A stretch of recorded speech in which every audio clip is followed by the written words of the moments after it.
Alright, so this is my video about the 3 videos that we watched over the weekend.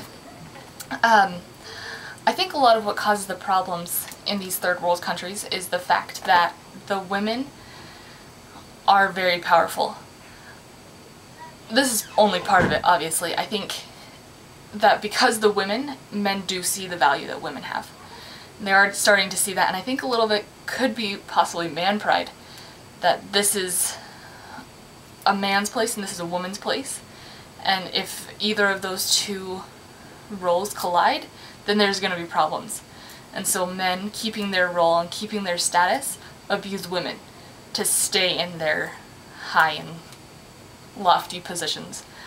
I think a lot of it is tradition, that, you know, families do it. This is kind of just what you do. You sign up for this as you get married. And, you know, fathers before them do it, and women's place is at home, so there's no need for education or for equality, because their place is in the home. I honestly think, as I was watching the second video, about that one seemed a lot more feminist rather than abuse. I think that a lot of work can be done, that women's value is equal to men, even though their responsibilities are different.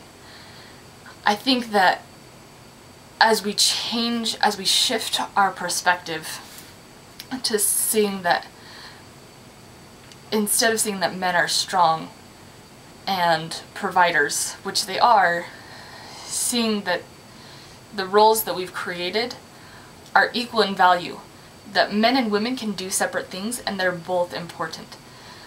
As she was talking about her daughter in school, how the daughter saw that women or girls were better because they sat still and they were reverent and they paid attention.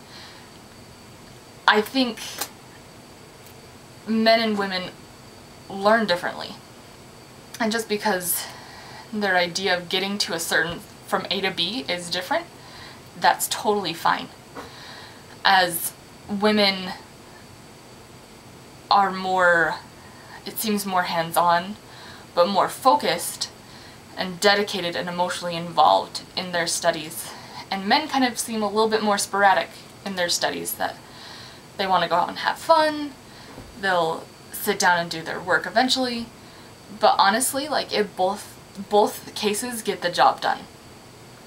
And from a girl's perspective, I was taking a class with one of my friends. We were both in the same class, and he worked on a big project that we had for the last 2 weeks of the semester and got an A, whereas I had taken the entire semester putting work into it, putting effort into it, and I got an A as well. So it's different, but they both are valuable. Like, we both learned, we both had the opportunity to get a good grade on it. So I think that men and women are designed differently. They do things differently, but they're both valuable and they're both able to get the job done. So I think it's kind of a shift in perspective.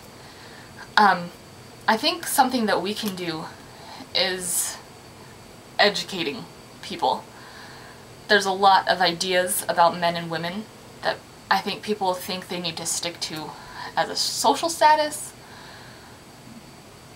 or just because that's the only way that they know about it. They like that comfort of knowing that men are at work, women stay at home with the kids, cooking and cleaning.